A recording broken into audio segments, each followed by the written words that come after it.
Hi Taurus, and welcome to your January reading. Welcome to the new year, you guys. As a reminder, this is for Taurus, Sun, Moon, Rising, Midheaven, and or Venus. But if out of curiosity you clicked on this video, something told you to click on this video, there's a reason for it. So I hope you hear all that you need, and definitely do subscribe before you leave, okay? Let's go ahead and jump into your reading. What came out for the first week in January as far as energy is concerned is the Ten of Swords with the Empress card and the Star wanting to be clarified with the Emperor card. Coming into the second and third week of January, potential obstacles, and these can be internal conflicts that you're having with self or external with other people. And as well, energy is fluid, so this may have already happened, but what came up for you guys was the Judgment card, followed by the King of Cups and the Queen of Swords. And then in the last week of January, what you can expect to feel going into the end of the month, right? And or what you can do to overcome. What came up for you guys was the the Nine of Swords with the King of Coins and the World card. Bottom of the deck is the Seven of Coins. As I was shuffling your cards and kind of meditating on your energy, I kept hearing the words foretelling, foreshadowing.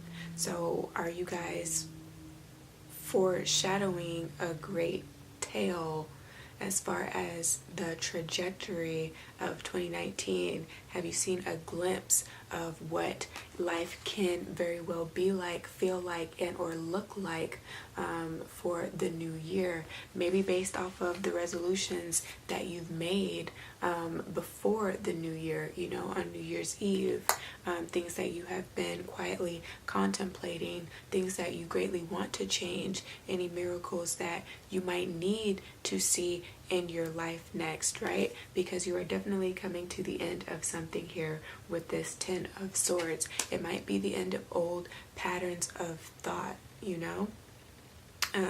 Just your belief systems that are needing to change, if not a complete 180 as far as the career path that you are wanting to go down, because we also have the Empress card that came after the Ten of Swords, right? You're closing out things that do not fit your persona, right?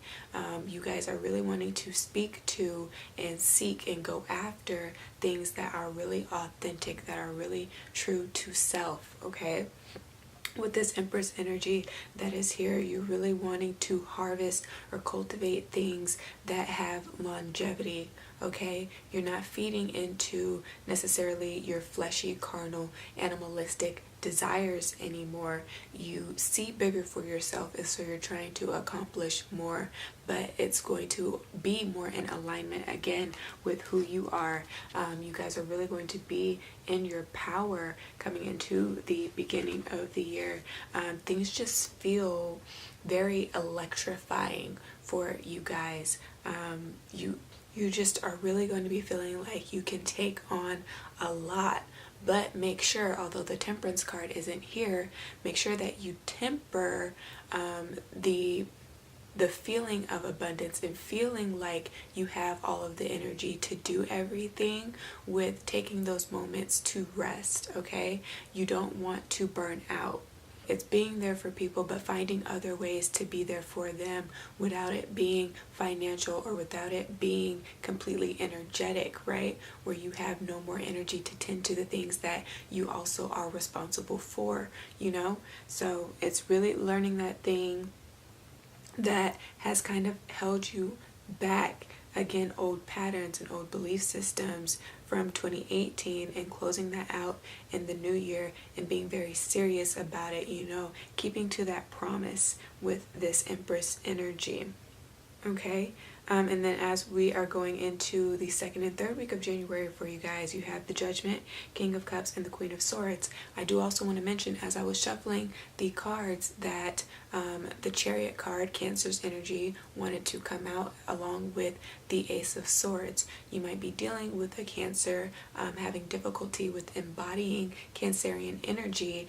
And I also want to say that Cancer's energy, the Chariot card, and the Moon card kept coming up for Capricorn, Aquarius, Pisces, and Aries. So if those aren't natural placements in your own natal chart that you're also having to potentially take another look at and or refine or redefine for the new year, right? And those systems and the way that you have been more or less like handling those energies, you might be dealing with a Cancer. I have been saying that the moon might be in Cancer in the second or third week of January that sheds light on certain things about yourself or other people that might come into your life that need to be fleshed out, right? And or worked on, right? You need to do a cleanse. Or again, another remodification of behaviors, right? Also, the Judgment energy came up, I believe, for sure in Aries reading, but I think Aquarius. So you might be dealing with an Aquarius this month. That might also be who's coming in and who really opens and expands the horizons of your life, and things that you have been maybe comfortable with, accustomed to, is what I'm hearing. And they completely change the dynamic of your life, especially home life and the way that you look at that, what you might change within the home as far as aesthetics is concerned, because you know you are Venusian energy. And so you deal with all things beauty. So if this is not something that you're doing internally, it can be external in the sense of, again, your home and wanting to change things about that. Okay, but then we also have the King of Cups and the Queen of Swords. So heightened intuition or blockages as far as following your intuition or following your heart, right? Kind of making the head or heart decision here. Or this is you kind of self-loathing over decisions of the past that causes some type of emotional turmoil and mental upset in the second to third week of January. And so that can be potential energy. That might be what somebody else is dealing with. And if it's something that you can relate to, some experiences that you have gone through personally, it would be nice to give that lending hand and to be that listening ear here with the Queen of Swords, because this energy is a weaver. So you can really piece together information in ways unimaginable, typically when it's not in an obstacles energy. But that might be you, because the Queen of Swords has seen it all and has done it all, is very seasoned in life. Okay, so you might be the impetus for healing for somebody else that is struggling through something that you have gone through. And yes, it's going to bring up old emotions from the past, right? Depending on how painful the experience is that they come to you with, right? But it's nothing that can't be overcome, right? Make sure that when you are in this place, if you're helping somebody else, that you are able to absolutely forgive yourself for the part that you played in whatever is going to come up with this Judgment card. Because it can be anything that has been from the previous 7 years, if not at the very least the previous 7 months of your life. Okay, there are some blockages there and coming off as being cold-hearted because you don't necessarily show or express your emotions that much, right? So people kind of can't get close to you, and you do it for a reason. That might need to be something that changes, because you can be holding yourself back and closing off opportunities that might actually help push you into the next stage or the next chapter of your life that you're needing to be in, especially coming into the top of the year, right? you want to start off strong. But coming into the end of the month, you have the Nine of Swords with the King of Coins and the World card. Again, there's something that is making you very anxious, that might be stressing you out. If it's something that has to do with higher learning, continuing education, getting some type of certification, there's nothing to really fear, because the truth is you are very knowledgeable. You know all that you need to get through whatever this might be as far as education is concerned. Some of you guys might be fearing picking up a hobby that you have some type of passion for. I mean, you have to find some way to unwind, right? In a way that is productive also with this energy that's here. And mind me if you hear my stomach.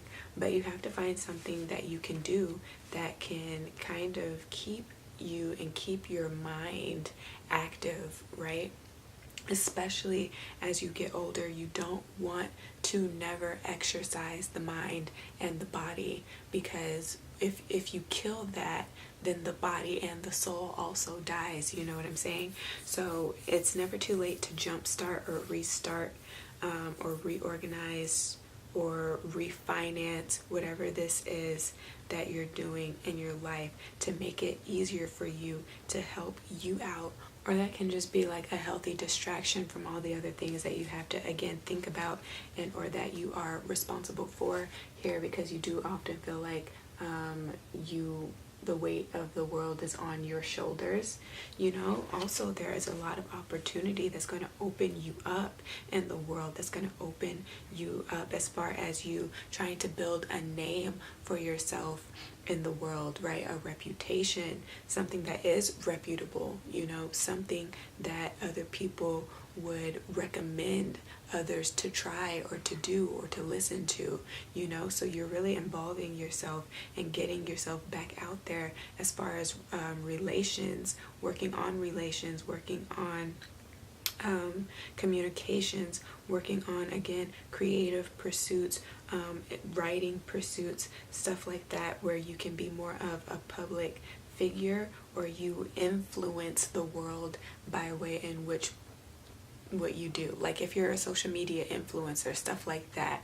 So whatever you post, it is at the hands of those that live within the world and can be of a great influence, right? So those are the things that you're working on. Find those healthy distractions or hobbies that can also put you just in a better position, right? So I definitely feel like you guys are working on that towards the end of the month. As far as relationships are concerned, I'm not seeing too much love. So again, you have to open up your heart space for that and let your guard down if you feel like you are a little bit more guarded, to allow for somebody to really get to know you. Here with this King of Coins energy, definitely more mature energy is here. So people that are more stable and can be more emotionally available for you are here. If you're single, if you're already in a relationship, I'm not seeing too much going on with that. So just continue doing what is working for you guys, but be open, again, that open-mindedness to finding other ways to learn about each other and to explore not only your mind and your body and your soul, but the world at large, right? And getting into traveling and doing other things that you guys might have in common, finding other commonalities, but also appreciating the differences that you guys also share, right? So that's what's coming through as far as your chakras are concerned. Everything kind of looks pretty even. So I just want to say, heed your own personal intuition at this time. Do some third eye crown chakra activations. But yeah, if this definitely resonated with you, give me a thumbs up. As well, if you want to book a private reading with me, you can definitely hit me up at my email that I will leave below. I will give you my rates and we will go from there. But other than that, definitely share this video as well with friends and family, and do subscribe for more.